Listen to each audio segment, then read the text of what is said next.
All right, hey, well, my name is Jeff, and I'm one of our teaching pastors here at Rainier, and we are beginning a brand new series today called Better Than Normal. And we're starting our series by really looking at the question, how do we continue to pursue God in a crazy world? Because so many of us have been hoping to get back to normal. We want our lives to be normal again, or at least some version of it. And the challenge and the problem is that that's not possible. It's not possible to return to 18 months ago prior to a pandemic and return to that world. It simply doesn't exist anymore. And the world that's going to exist after it is going to be different. Even the church will look different. It's not a cause for us to lose hope or wring our hands. It's just a reality of where we're at. And so this morning, we want to focus really on those of us, the bulk of what we're going to be talking about and looking at in John 15, as we talk about the true vine. We're speaking directly to those of us who are followers of Jesus, and in particular, those of us who call Rainier View our church home.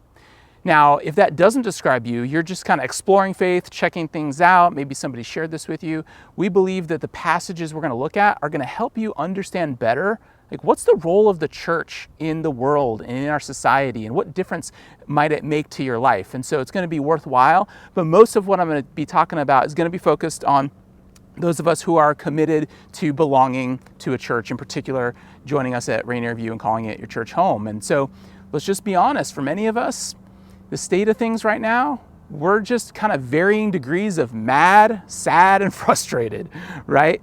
For so many of us, we're struggling, thinking through just like, in the season we hoped, again, things would be back to normal, but they are so far from that.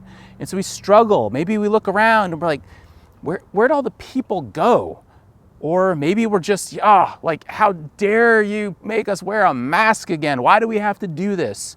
Or maybe we're just really sad about the fact that, you know what, things just seem like they're never going to get to some semblance of normal, and I'm just exhausted and I'm worn out and I'm tired, right? And here's the thing, all of us experience to some degree variations on all of these feelings. Even those of us who are pastors and church leaders, we feel the exact same things that you are feeling, okay? None of us are immune to it.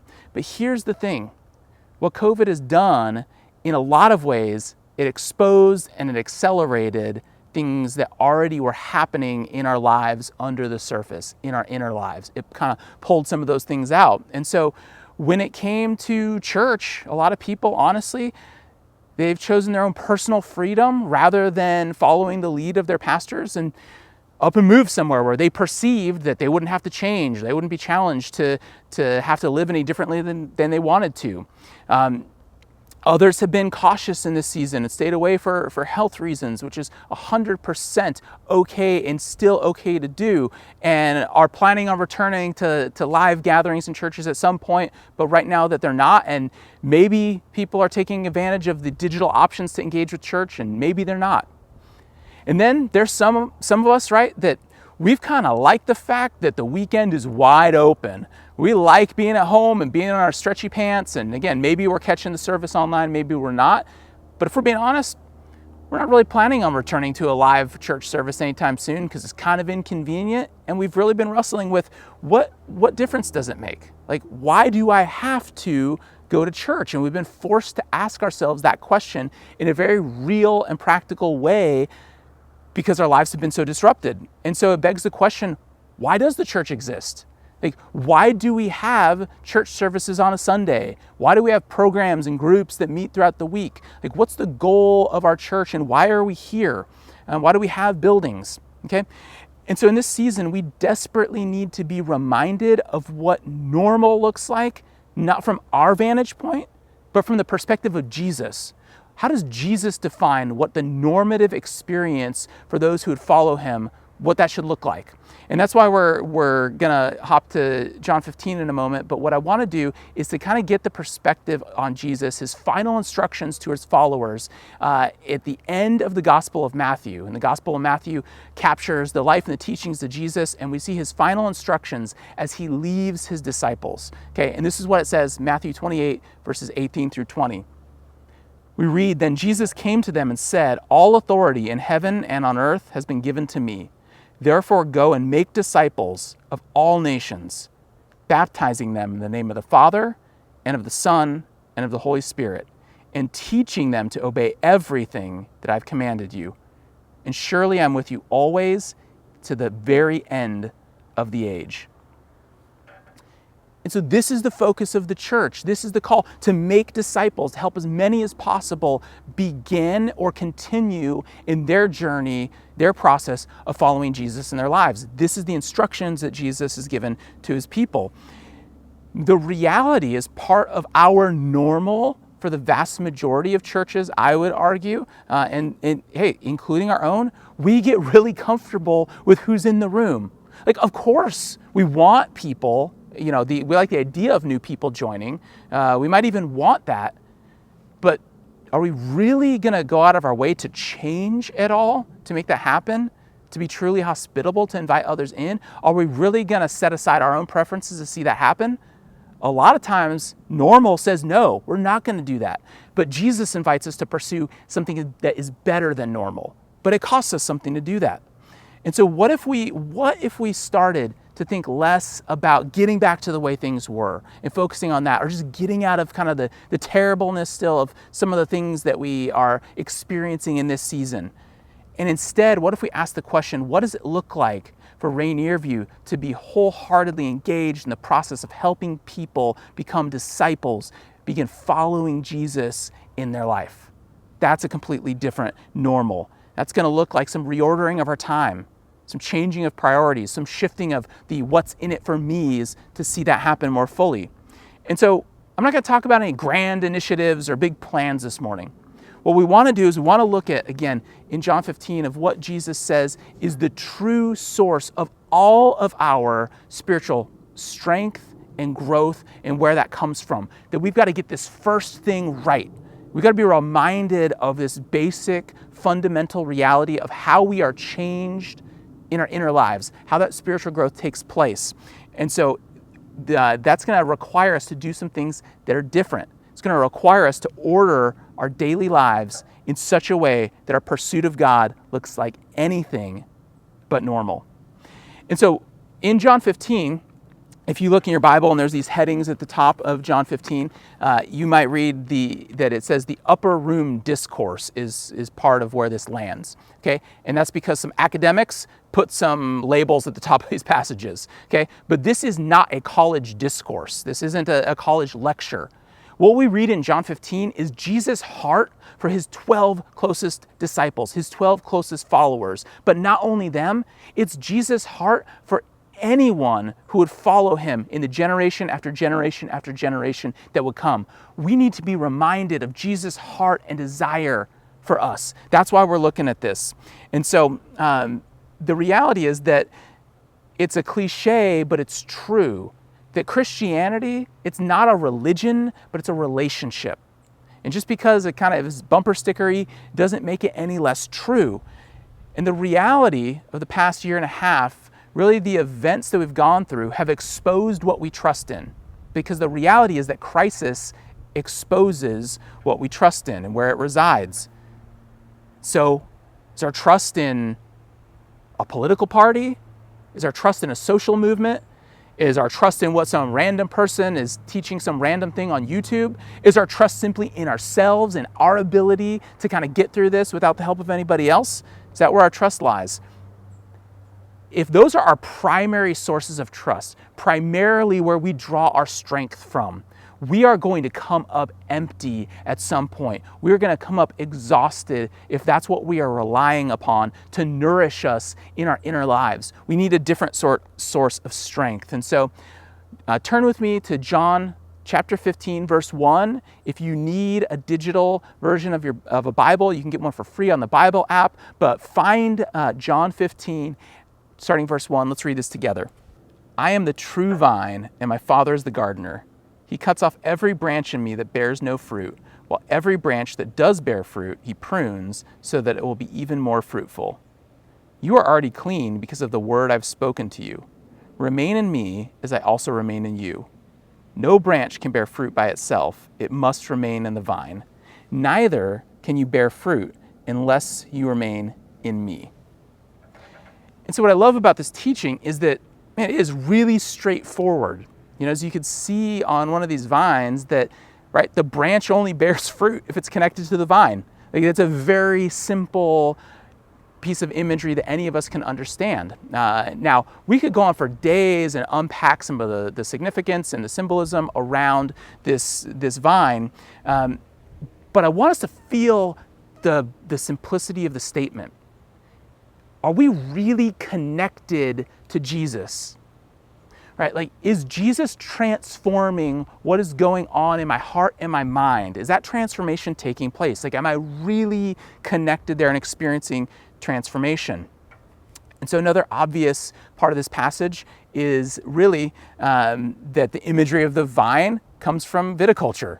It comes from producing wine. And so, there's so much going on here. But one of the things, again, it's very basic, very simple, is that grape branches are very delicate, very weak. On their own, they really aren't going to grow very far and produce very much fruit without some help. They need some support in order to grow.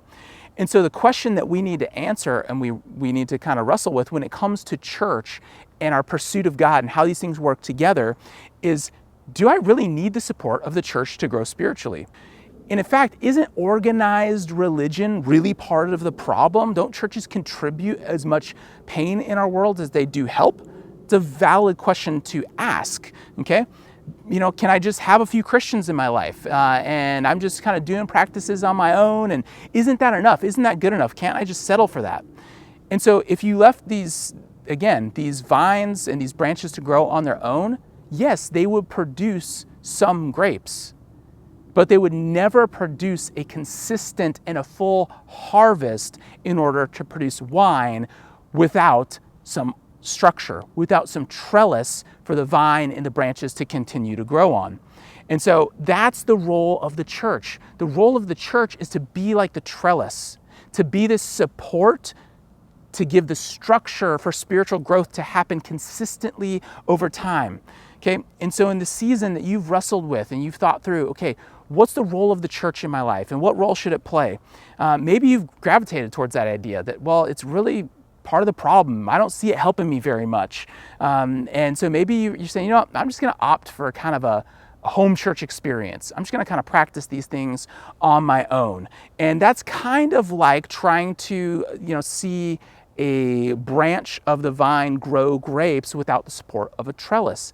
The life that we experience in the gathered church helps that fruit grow more abundantly and amplifies the growth far greater than it would be if it was left on its own. And so that's really the role of the church, that we can't thrive without it. Okay, we can't thrive without that extra trellis to support that growth. Now, am I saying that every kind of experience with church at home is bad? Am I saying that you shouldn't practice spiritual disciplines on your own?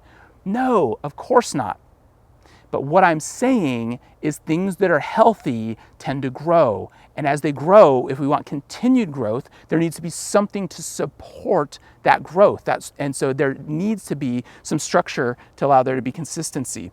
And so without it, the reality is that growth will stall out at some point.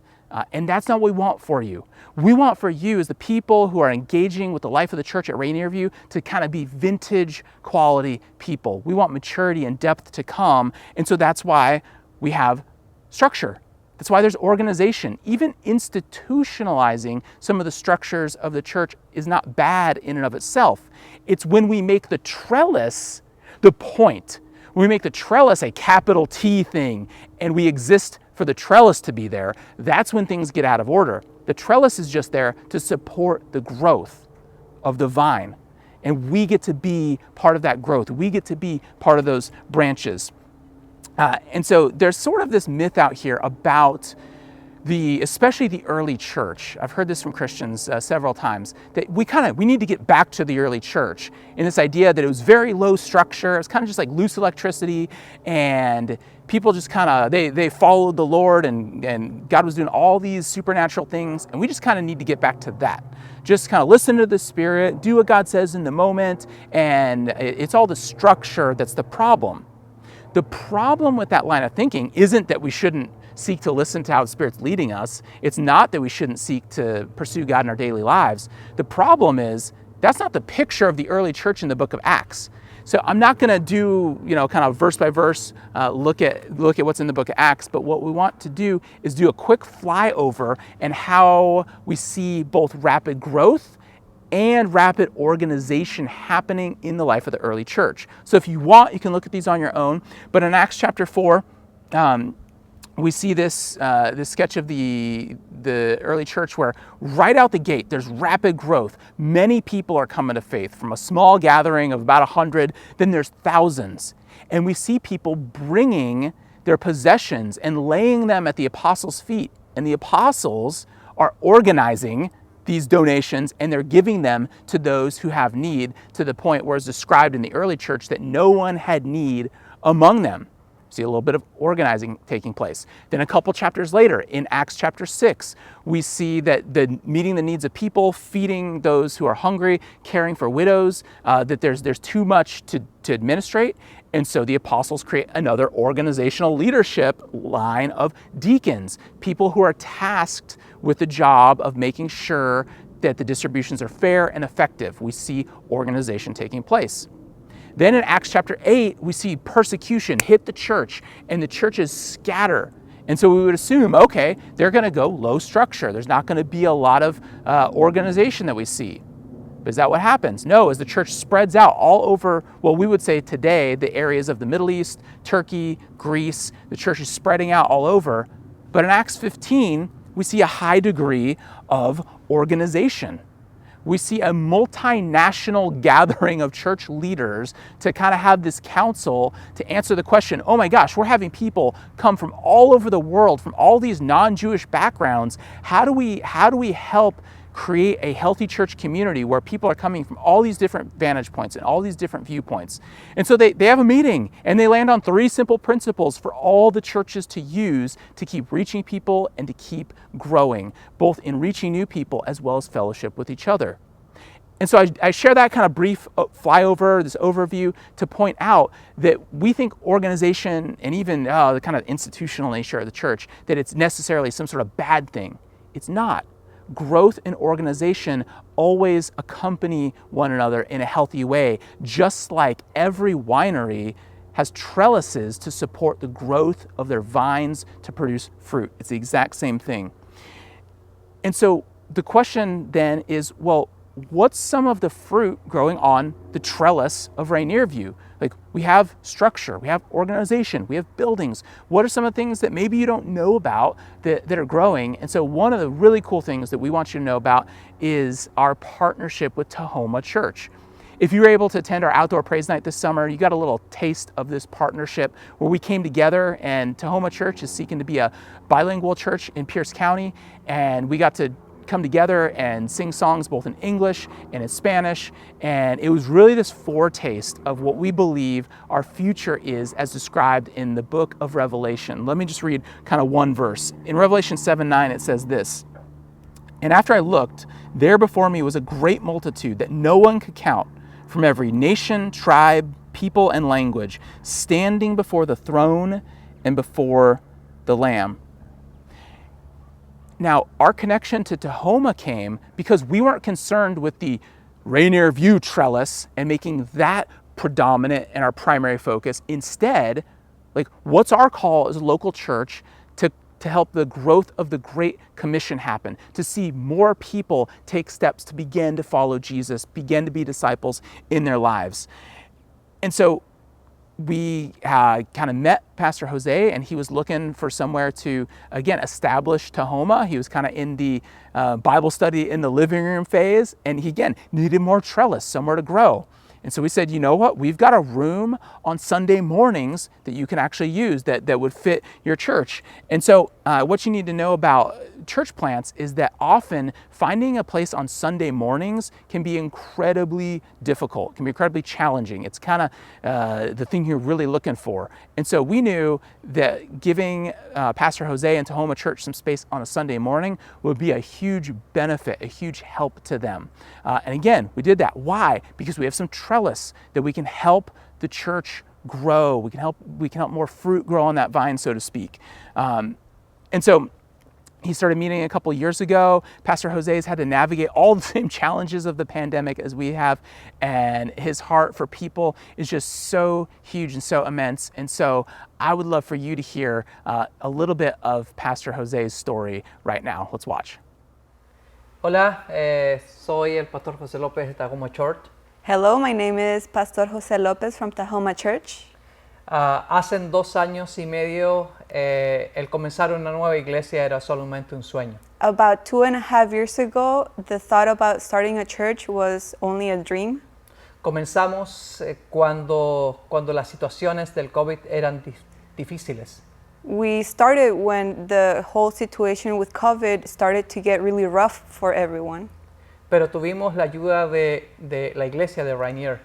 But we were able to survive and continue on with the help of Rainier Church. Y este sueño de formar una iglesia para la primera y segunda generación And the dream of building this church for the first and second generation of our people es hoy una realidad.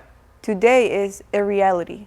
El trabajar en conjunto con la iglesia Rainier To work alongside Rainier Church nos ha permitido poder desarrollarnos y crecer, has allowed us to develop and grow into this church that we have today, porque hemos entendido because we have understood que no podemos hacer la obra de Dios solos that we cannot do God's work alone. y necesitamos cada momento estar juntos. And in every moment, we need to be together. Nuestra visión es poder trabajar en conjunto con muchas culturas. Our vision is to expand the church and work with different cultures. Nuestra iglesia siempre desde el inicio ha sido una iglesia bilingüe. From the very beginning, Tahoma Church has been a bilingual church Para la primera y segunda generación de latinos. for the first and second generation of Latinos. Y hoy tenemos la oportunidad And today we have the opportunity de poder trabajar juntamente con la iglesia de Rainier, to work together with Rainier Church porque nos une un mismo sentido y una because misma visión, what brings us together is one mission, porque trabajamos para el reino de Dios. because we work together for God's kingdom. Así que estamos muy contentos, So we are very happy. estamos muy emocionados We're very excited por las cosas que van a venir en el futuro. for the things that are coming in the future. Creemos fielmente We strongly believe que la iglesia del futuro that the church of the future no va a tener fronteras.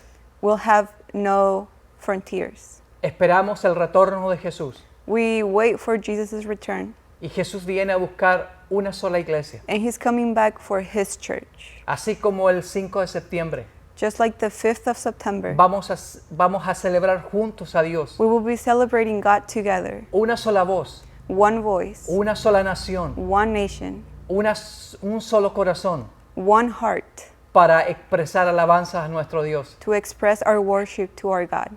Gracias damos And we give thanks a la iglesia de Rainier to Rainier Church y a la visión de poder trabajar en conjunto. and to the vision of being able to work together. Estamos alegres, And we are happy, contentos content, y expectantes and full of expectation por el futuro. for the future. Así que Dios les bendiga So God bless you, y bendiciones. and blessings to all. And so this growth for Tahoma, we get to play this small part, taking some of our trellis, right? But the organization is what allows the growth to happen. And it's so beautiful to see. You know, another way we want you to know about the way our trellis, our organization and organizing, how that helps new growth take place is really some of the trellis that we're building in our digital ministry. And so we know that that sounds, you know, newfangled and like, what does that mean? And for a lot of you probably have a lot of questions like, what is digital ministry? I don't even know what that is.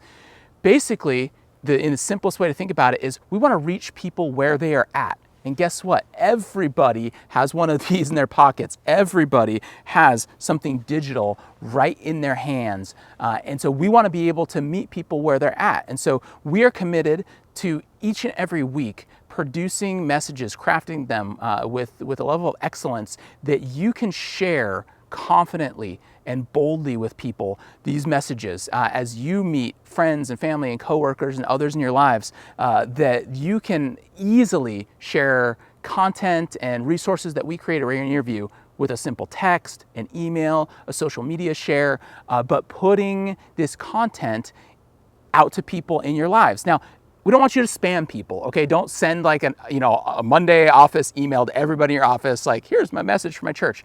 No, but in real life, think about this. If you have a coworker who says, man, just they're sharing about, they're so stressed out about something going on in their lives. I know nobody's stressed right now, and that's not a touch point for anybody, but let's assume you know somebody who's stressed. Imagine how much easier it is to bring up a spiritual conversation by beginning with, oh man, I'm so sorry to hear you're stressed out. My pastor did a message on anxiety. Can I share that with you? I would love for you to listen to it and let me know what you think and if you find it helpful, right? All of a sudden, the ability to share your faith has become so much easier. And really, we're just getting started. The possibilities are so endless with how you can use digital content to share with others. And so we're so excited about that. But here's the thing. These are just tools. Each and every one of you have a part to play in developing the capital C church, developing this full life of the church, and that you get to be part of this vine that we've been reading about in John 15, that you have a part to play. You can experience further growth and fruit in your own life. And so let's close by listening to just another piece of John 15, and we'll pick up the rest next week. But let me read another bit of this passage. John 15, verse 5. I am the vine, you are the branches. If you remain in me and I in you, you will bear much fruit. Apart from me, you can do nothing. If you do not remain in me, you are like a branch that is thrown away and withers. Such branches are picked up, thrown into the fire, and burned. If you remain in me and my words remain in you, ask whatever you wish, and it will be done for you. This is to my Father's glory, that you bear much fruit, showing yourselves to be my disciples. And so again, we want to, be that trellis to support the growth in your life. But when we're talking about bearing fruit, some of us feel guilty, we feel less than because we compare ourselves to others, we feel like there should be more fruit in our lives, or we beat ourselves up, okay? Bearing fruit in our lives has nothing to do with comparison or nothing to do with feeling guilty. It's all about thriving. But to thrive, to grow, to experience that growth in our inner lives, it does require us to make some different choices, to not live normal lives. We talk often about some central teachings of Jesus to center our lives around. And some of those are when Jesus says what the most important commandment is to love the Lord your God with all your heart, soul, mind, and strength, and to love your neighbor as yourself. Okay? That is not going to look like normal if you choose to truly live that way in your daily life. And so it's about pursuing God in such a way that our inner lives become changed, our inner lives become transformed.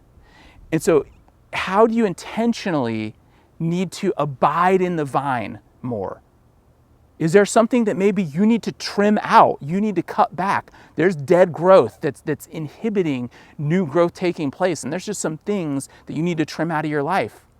Are there some ways that you need to plug back in, maybe to the fuller life of the church, and engage in different ways that you can, again, be pursuing God and engaging in community and making a difference, looking for those things. But I think in our lives, it's really not about new content so much when it comes to our spiritual lives. I think most of us know a lot of what we should do. It's learning to apply what we already know that we should do. Think about the other areas of your life that you want to change, right? Maybe, okay, I really need to lose some weight coming out of the pandemic, okay? You know what? It's eat a healthy diet and exercise. It's not confusing to know what to do. It's difficult to do it, right? Think about financial health. You want greater financial health? Great. Learn how to save 10%, give 10%, and live on 80%. The content's not difficult. It's the doing it that is the challenge. You want to grow in patience? Just give your cable company a call and try and cancel your plan. Instant patience made. Well, maybe for some of us. But where do we begin? Where's a starting point? If you're like, yeah, I want to experience my inner life being changed. I want to experience the kind of fruit that comes from following Jesus. Well, we'd encourage you to re-engage by considering signing up for Rooted. Rooted is a 10-week discipleship experience. It's really going to help you learn how to practice the things that Jesus invites you to do, to experience that abiding in the vine kind of life, to experience that attachment and connection to Jesus by practicing the things that he asks you to do. And so it's a big commitment. But if that's where you're at, you know you need experience change in your life, don't wait, sign up. You can use the connection card online if you're joining us live right now, and just raise your hand, say, I want to sign up for Rooted. Use that connection card, let us know, but don't wait if you need to experience a renewal in your inner life, in your spiritual life right now. But don't wait, whatever that step is, whatever it looks like for you to pursue being more connected to the vine, to experience greater growth. Allow us to partner with you, to be that trellis, to help that growth continue and be consistent. Thank you so much for joining us for this first week of our series, Better Than Normal, and we hope that you'll join us next week as we jump into exploring what re-engaging with healthy community looks like. Hey, have a great week. Hey, I'm Mike, the digital ministry pastor here. If you like what you saw today, we invite you to click that subscribe button and hit the notification bell to be updated on everything we have going on here. Also, if you need prayer, if you have any questions, or you just want to reach out, be sure to email me at mikep@rainierview.org. Thanks again for being part of the RBCC family today.